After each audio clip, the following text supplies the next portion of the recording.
ఈ మహిమ కలుగును గాక. ప్రభువైన యేసుక్రీస్తు నామములో కూడి వచ్చిన ప్రియ బిడ్డలందరికీ శుభములు తెలియజేస్తూ మిమ్మల్ని అందరినీ దేవుని సన్నిధికి ఆహ్వానిస్తున్నాను. ప్రభునందు ప్రియుగా చదవబడినటువంటి వాక్య భాగంలో యేసుక్రీస్తు ప్రభువారు చనిపోయారు కలువరి శిలువలో. ఆయన దేహము శిలువపైనే ఉంది. ఆయన బ్రతుకున్న కాలంలో ఆయన అడుగు తీసి అడుగు వేస్తే ఆ అడుగు తీసి అడుగు వేసిన అడుగులో వందలు వేల సంఖ్యలో అడుగులు పడేవి. దేవునికి స్తోత్రం. యేసు ప్రభువారు బ్రతికున్న కాలంలో ఆయన అడుగు వేస్తే ఆ అడుగుతో పాటు 1000 అడుగులు పడేవి. అదే యేసుక్రీస్తు ప్రభువారు శిలువపై ఉన్నప్పుడు ఆ 1000 అడుగులు కంటికి కనిపించనంత దూరంలోనికి వెళ్ళిపోయినట్లుగా ఆ సందర్భం మనకు కనబడుతుంది. ప్రభునందు ప్రియులుగా అరిమతయ్య యోసేపు రోమా గవర్నర్ అయినటువంటి పిలాతు గారి వద్దకు వెళ్ళి యేసుక్రీస్తు చనిపోయాడు, ఆయన యొక్క మృతదేహము నాకు కావాలి, ఆ మృతదేహమును శిలువపై నుండి దించి నేను తీసుకొని వెళ్ళిపోవడానికి నాకు అనుమతి కావాలి అన్నాడు. ఆ సమయంలో పిలాతు గారు అనుమతినివ్వడం మనం చూస్తాం. అరిమతయ్య యోసేపు యేసుక్రీస్తు ప్రభు యొక్క మృతదేహమును శిలువపై మీద నుంచి దించి తన కొరకు సిద్ధపరుచుకున్నటువంటి సమాధి, నూతనమైన సమాధి. ఆ దినాలలో యోధులు ఎవరికి వారి సమాధులు తయారు చేసి పెట్టుకునేవారు. రాతి గుహలలో లేదా ఒక శ్రేష్టమైన సమాధిని ఎవరికి వరకు వారే ముందుగానే చనిపోకముందే కట్టించుకునేవారు. అరిమతయ్య యోసేపు కూడా సమాధిని నిర్మించుకున్నాడు బ్రతికున్న కాలంలోనే. దేవునికి స్తోత్రం. ఈ విధానము చాలా ఉన్నతంగా కనిపిస్తుంది. అంటే చావు తథ్యము అని చావు కొరకు సిద్ధంగా ఉన్నవారు మాత్రమే ఈ పని చేయగలరు. మా అన్నయ్య జాన్ వెస్లీ అని చెప్తూ ఉంటాం అప్పుడప్పుడు కదా. చనిపోలేదు, చావుకు సమీపంలో ఉన్నాడు, మరణకరమైన వ్యాధితో మంచం పట్టున్నాడు. వచ్చిన వారు అనేకులు చూసి ఏడుస్తున్నారు. అనేక మంది గొప్ప దేవుళ్ళు పాల్వంచ ప్రాంతంలో అనేక మంది సేవకులు వారు కూడా పరిస్థితి చూసి కన్నీళ్లు పెట్టుకున్నారు. ఆ సమయంలో మా సహోదరుడు మా అన్నయ్య అనేవాడు, కన్ను మూస్తే నేను పరలోకంలో ఉంటాను. అంటే చావు కొరకు ఎంతగా ఇష్టపడుతూ సిద్ధపడుతూ ఉన్నాం. క్రైస్తవులము చావు కొరకు సిద్ధపడిన వారముగా ఉండాలి. దేవునికి స్తోత్రం. చావు అంటే ఆమర దూరం వెళ్ళేటువంటి క్రైస్తవ జీవితము యేసు అంగీకరించడు. బ్రతుకుడు క్రీస్తే, చావైతే లాభము. చావులో లాభమును ఎరిగినటువంటి వారికి చావు గొప్ప ఆశీర్వాదాన్ని ఇస్తుంది. మంచములో ఉండి మానే చెప్తూ ఉన్నాడు, మీ అందరం కూర్చున్నాం చుట్టూ, ఏ క్షణము కన్ను మూస్తాడో తెలియదు. శరీరం అంతా అరికాలు మొదలుకొని నోటి భాగం వరకు ఈ గుండె ఇక్కడి వరకే కొంచెం కళ్ళు తిప్పడం అని చూస్తున్నాడు అంతే. మిగతాది మొత్తం స్పర్శ కోల్పోయారు. పలానా చోట నా కొరకు సమాధి సిద్ధం చేయండి.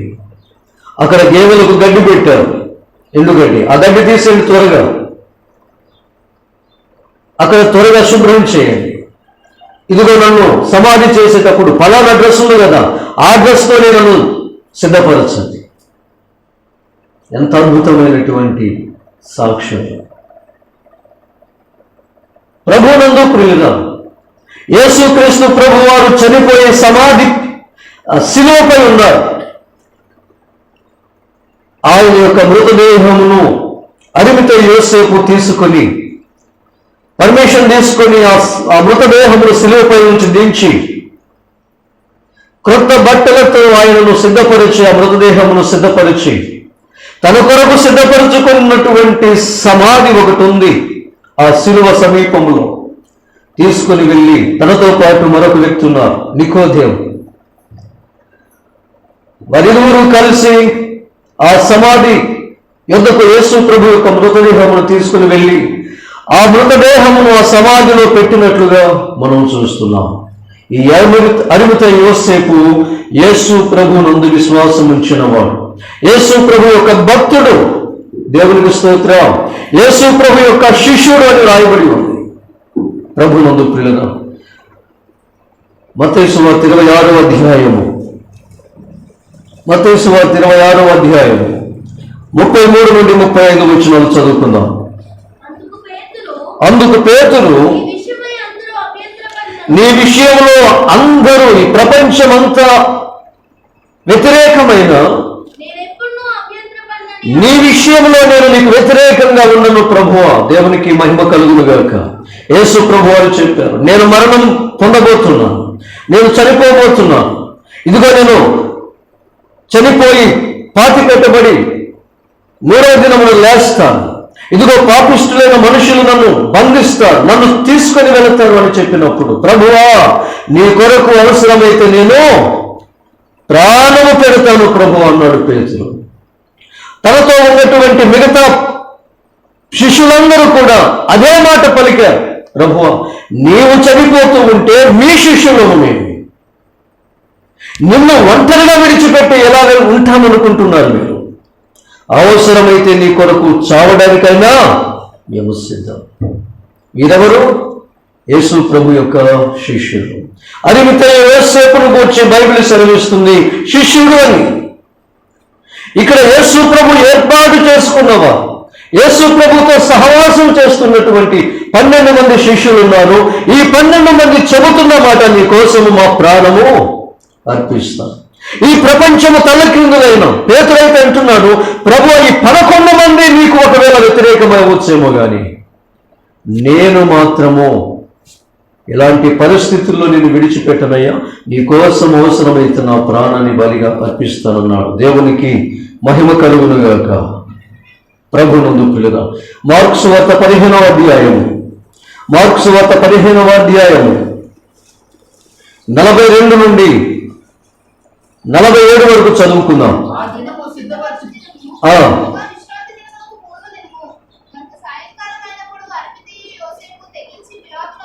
దేవునికి స్తోత్రం. గడిగ హల్లెలూయా. ప్రభునందు ప్రియులుగా అరిమతయి యోసేపును గూర్చి మనం మాట్లాడుకుంటున్నాం. అరిమతయి యోసేపు పిలాతు దగ్గరకు వెళ్ళాడు, తెగించి వెళ్ళాడు. ఏమండి, ఒక శవం ఉంది, ఒక చోట మృతదేహం ఉంది. మృతదేహం దగ్గరికి వెళ్ళడానికి తెగింపు అవసరమా? బ్రతుకున్నోడి దగ్గర పోవటానికి అయితే కొంచెం తెగింపు అనేది అవసరం. ఏమంటాడో, ఏం చేస్తాడో, ఏం జరుగుతాడో అని భయపడాలి. ఎలాంటి ఉగ్రవాది అయినా కూడా బ్రతుకున్నప్పుడు ప్రమాదం వ్యక్తిని గురించి, చనిపోయాడు ఆ వ్యక్తి విషయంలో ఎవరికైనా భయం ఉంటుంది? ఇక బ్రతికున్నా చచ్చిన సింహము కంటే బ్రతికున్నా కుక్క మేలు అని సామెతల గ్రంథంలో ఉంటుంది. అంటే చనిపోయిన సింహమే అయినప్పటికీ అది చనిపోయిన కనుక దానికంటే గ్రామ సింహం ఉంది కదా. ఏంటది? గ్రామ సింహం అంటే ఎవరు తెలియదా? కుక్క. కుక్క చనిపోయిన సింహము కంటే బలమైంది, ఎందుకంటే సింహం చనిపోయింది కనుక. ఇప్పుడు అరిమతయి యోసేపు తెగించి వెళుతున్నాడు. దేని కొరకు ఆ తెగింపు అంటే, పిలాతు దగ్గరకు వెళ్ళడానికి తెగిస్తున్నాడు. ఎందుకు తెగిస్తున్నాడు అంటే, యేసు క్రీస్తును చంపి శిలువ వేసి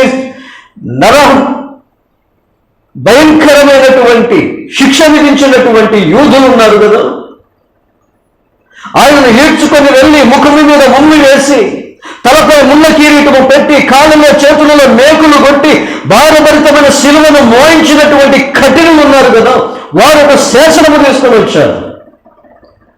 యేసును గూర్చి ఎవరు మాట్లాడినా, ఆయన పక్షముగా ఎవరైనా ఉన్నారని మాకు తెలిసినా వారిని బ్రతకనివ్వము.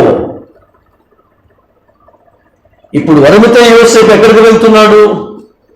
యేసు ప్రభు యొక్క మృతదేహం కోసం వెళుతున్నాడు. యేసు కావాలని వెళుతున్నాడు. దీనికి ఏం కావాలి? ఇప్పుడు అరిమతయి యోసేపుకి ధైర్యము కావాలి. అంతకు మునిపే యేసును చంపిన వారు ఒక శపథము చేశారు, బిడ్డ ఎవరైనా కూడా యేసును గూర్చి మాట్లాడటము కానీ, ఆయనను గూర్చి చర్చించడానికి ఒక చోట కూర్చోటము కానీ మాకు తెలిస్తే యేసుకు పట్టిన గతే మీకు పడుతుంది అని చెప్పి ఒక శాసనమును తీసుకొని వచ్చారు. దానికి అందరూ భయపడుతూ ఉన్నారు. అలాంటి భయపడుతున్నటువంటి, ప్రాణమును దక్కించుకోవాలనే ఉద్దేశముతో బ్రతుకున్న కాలములో అడుగు వేస్తూ వేల సంఖ్యలో ఆయనను ఘనపరిచి స్తుతించి మహిమపరిచిన వారు ఈరోజు శిలువలో వేలాడుతున్న యేసు దగ్గరకు రావడానికి ఒక్కరు సాహసం చేయటం లేదు. కారణము వారికి ప్రాణం అంటే తీపి. యేసు ద్వారా ఎన్ని మేలులైనా మేము అనుభవిస్తాము, కానీ యేసు కొరకు మేమేమి చేయము.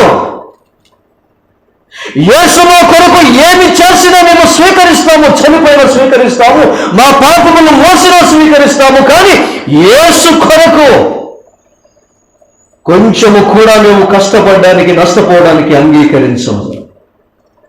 అది ఆనాటి యేసునందు ఉన్న భక్తులకు ఉన్నటువంటి ఒక స్పష్టమైనటువంటి ఉద్దేశం. ఈరోజు మన ఉద్దేశం ఎలా ఉంది ప్రియులారా? యేసు క్రీస్తు చనిపోయి నీ కొరకు నా కొరకు 2000 సంవత్సరాలు అవుతుంది కదా.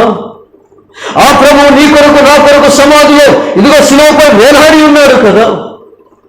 ఆ యేసు ప్రభు కొరకు ఒక అరిమతయి యోసేపు వంటి ఆ స్థితిని నీవు కలిగి ఉన్నావా? ఈరోజు దేవుడు అరిమతయి యోసేపును నీకు నాకు చూపిస్తూ ఉన్నాడు అంటే కారణము, ఈరోజు నీవు నాకు ఒక అరిమతయి యోసేపు కావాలి.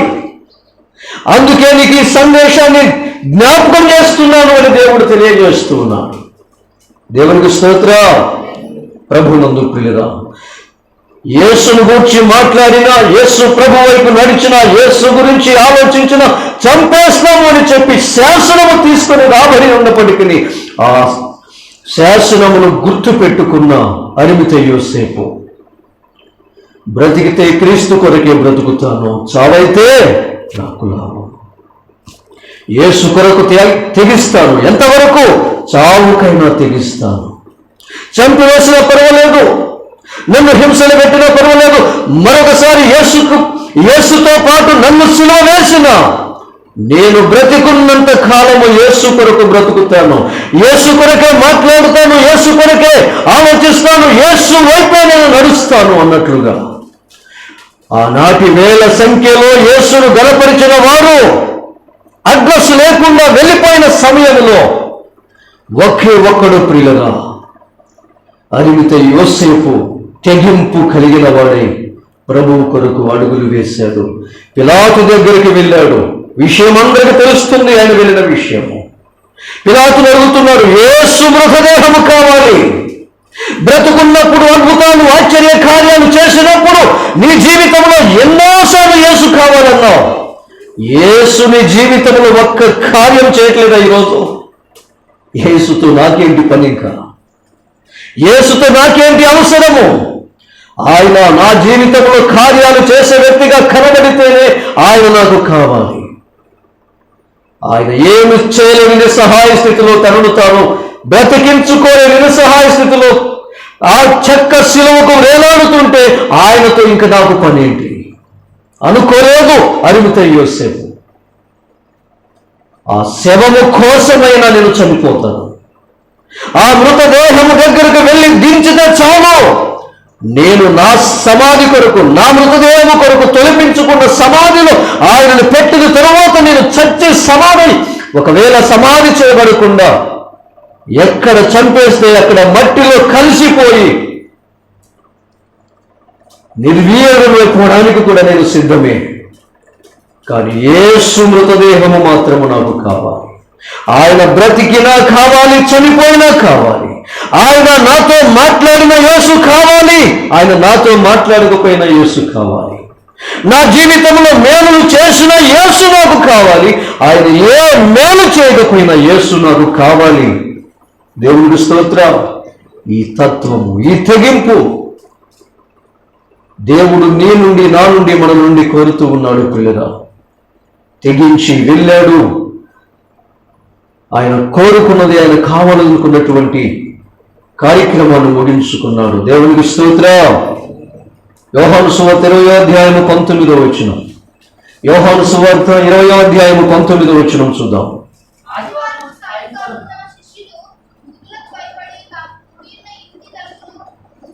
దేవునికి స్తోత్రం. శిష్యులు కదా, ఏమన్నారు శిష్యులు?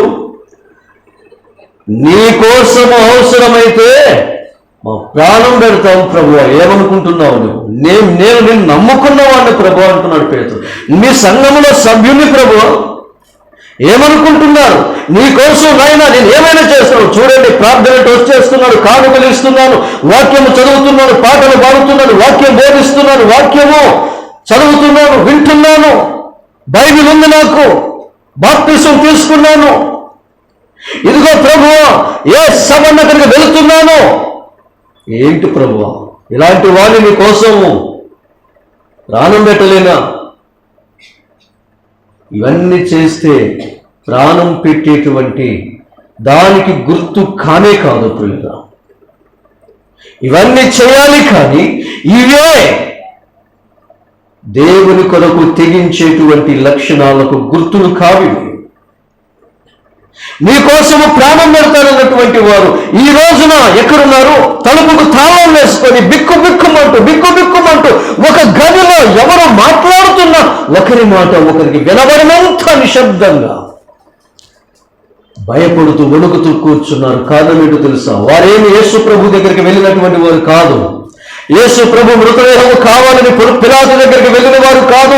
యేసు ప్రభు గురించి చర్చించుకుంటున్నటువంటి వారు కూడా కాదు. ఆయన వణికిపోతున్నారు తాళాలు వేసుకొని. ఈ రోజున ఎలాంటి క్రైస్తవ జీవితాన్ని మనం జీవిస్తున్నాం? అరిమతయి యోసేపు యేసు ప్రభువును విశ్వాసించిన విశ్వాసే. ఇదిగో ఈ 12 మంది లేదా ఈ 11 మంది ఇదిగో శిష్యులు కూడా యేసునందు విశ్వాసం ఉంచిన వారే. ప్రాణం మీదికి వస్తున్నప్పుడు తెలుస్తుంది క్రైస్తవుని యొక్క భక్తి జీవితం. యేసు అంటే ఎంత ఇష్టమో, యేసు అంటే నీకు ఎంత విలువైన వాడో నీ జీవితంలో నువ్వు ఎప్పుడు చూపించగలవు. ప్రాణములకు తెగించగలిగిన పరిస్థితులు నీ జీవితంలో ప్రభు కొరకు వచ్చినప్పుడు తెగిస్తావా, తాళం వేసుకుని లోపల కూర్చుంటావా తెలిసిపోతుంది. దేవుడి రోజున మాట్లాడుతున్నాడు. అరిమిత యోసేపు నా శిష్యుడే. ఇదిగో నేను ఏర్పాటు చేసుకున్నటువంటి 12 మంది నా శిష్యులే. ఈ 12 మంది ఒకరు రోజున నేను అడిగినప్పుడు నా కోసం ప్రాణం పెడతాడన్నారు. ఇదిగో నా కొరకు ప్రాణం పెడతానన్న వారు నా పేరు ఎత్తడానికి కూడా వణికిపోతున్నారు. కారణం వారి ప్రాణం ఎక్కడ పోతుందోనని. కానీ అరిమిత యోసేపు నా కోసము ప్రాణం పెడతానని ఎక్కడ చెప్పుకోలేదు, ప్రగల్భాలు పలకలేదు. కానీ సందర్భం వచ్చినప్పుడు, అవకాశం వచ్చినప్పుడు చక్కగా సద్వినియోగం చేసుకున్నాడు. నా కొరకు తెగించాడు. తన్ను తాను రక్షించుకునేవాడు దానిని పోగొట్టుకుంటాడు. నా కొరకు తన ప్రాణమును పోగొట్టుకునేవాడు దానిని మరలా సంపాదించుకుంటాడు అన్నాడు యేసు ప్రభు. దేవునికి స్తోత్రం కలుగునుగాక. హల్లెలూయా. ప్రభునందు ప్రియులుగా, నేటి దినాన దేవుడు మనలో ఒక అరిమితయ్య యోసేపును చూడాలనుకుంటున్నాడు. ఒకవేళ తలుపులు బిగించుకున్నటువంటి భక్తులముగా మనము మన జీవితాన్ని కొనసాగిస్తున్నామేమో, అంతా సజావుగా ఉంది, సక్రమంగా ఉంది, యేసు అద్భుతమైన కార్యాలు మేము రుచి చూస్తున్నాం, ఆయన మేలును మేము అనుభవిస్తున్నాం, ఏమి కాదు కనుక చక్కగా మనం కూర్చున్నాం. తెగించవలసిన పరిస్థితి వస్తుంది. ఆ రోజున ఏంటి ప్రియులరా మన పరిస్థితి? నేను అరిమిత యోసేపులా ఉన్నావా లేదా? ఆయన వలె ప్రాణానికి తెగించిన వారముగా ప్రభు కొరకు ప్రాణమును కూడా సులువైనదిగా, చాలా చిన్నదిగా చూస్తున్నామా మనం ప్రభు కోసం? ప్రాణాన్నే లెక్క చేయలేదు అంటే అరుగుతే యోసేపు ఇక తనకు కలిగి ఉన్న ఏది కూడా ఆయన దృష్టిలో ఎన్నిక లేనిది, లెక్క లేనిది, విలువైనది కానే కాదు ఆయన జీవితంలో. ఈ రోజున దేని కొరకు నీవు విలువనిస్తున్నావు? యేసు కొరకు విలువనిస్తే నీ ప్రాణాన్ని బలిగా అర్పించుకోవడానికి కూడా సాహసం చేస్తాము. యేసును కాకుండా స్థానంలో మరొక దానికి మనం విలువిస్తూ ఉంటే మనం తలుపులు వేసుకుని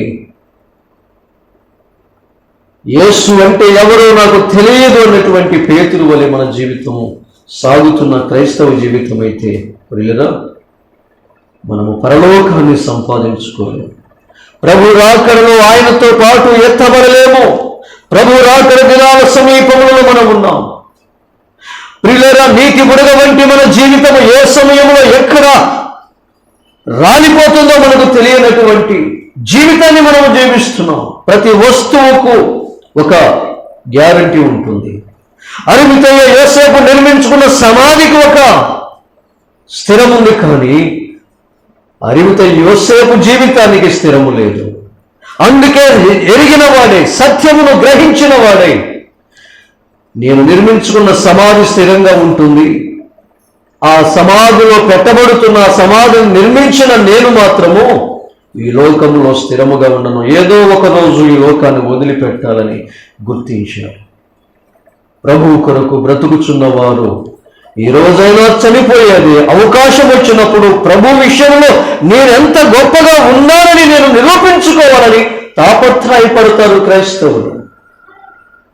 గడ్డు పరిస్థితుల్లో కూడా, వ్యతిరేక పరిస్థితుల్లో కూడా ప్రభు కొరకు అడుగులు వేశాడు అంటే ప్రియులుగా, అన్ని అనుకూలంగా ఉన్న రోజుల్లోనే ప్రభు కొరకు మనం అడుగులు వేయలేకపోతున్నాం, ప్రభుతో గడపలేకపోతున్నాం, ప్రభు నామాన్ని గడపరచలేకపోతున్నాం, ప్రభుకు కొరకు వెళ్ళలేకపోతున్నాం ముందుకు. అలాంటి మనము అరిమితయ్య యోసేపు స్థాయికి వెళ్ళాలి అంటే మరింతగా మనము ప్రయత్నం చేయాలి. ఎంత తీవ్రమైనటువంటి ప్రయాస ప్రభు కొరకు మనం పడాలి ప్రియులుగా. ఆ రీతిగా మనం చేయగలిగినప్పుడే మనం ఒక స్థాయికి, అరిమితయ్య యోసేపు స్థాయికి వెళ్ళగలుగుతాం. ఆ విధంగా నన్ను చేయండి ప్రభువా, ఆ విధంగా నన్ను ఉంచండి ప్రభువా. నేను కూడా ఈ రీతిగా కాదు నాయన, ఇదిగో తలుపులు వేసుకొని తాళాలు వేసుకొని వణికిపోతున్నటువంటి ప్రాణ భయముతో గదగద వణికిపోతున్న ఆ శిష్యుల వలె ఆ భక్తుల సరసను నేను చేరకూడదు ప్రభువా. నేను బ్రతికితే నాయన పౌలు చెప్పినట్లుగా ఇదిగో ఆ అరిమితయ్య యోసేపులా తెగింపు కలిగిన, మీ కొరకు తెగింపు కలిగిన జీవితాన్ని నేను జీవిస్తాను నాయన, నాకు సహాయం చేయండి ప్రభు అని ప్రభువుని వేడుకుంటే అడుగు ఊహించు వాటి కంటే అత్యధికంగా దయచేస్తానన్నాడు దేవుడు. అట్టి అద్భుతమైనటువంటి జీవితాన్ని దేవుడు మనకు ఈ భయంకరమైనటువంటి పాపపు దినాలలో, చనిపోయిన దినాలలో దేవుడు మనకు అనుగ్రహించి శ్రేష్టమైన అరిమితయ్య యోసేపు జీవితాన్ని అనుగ్రహించునుగాక. ఆమేన్.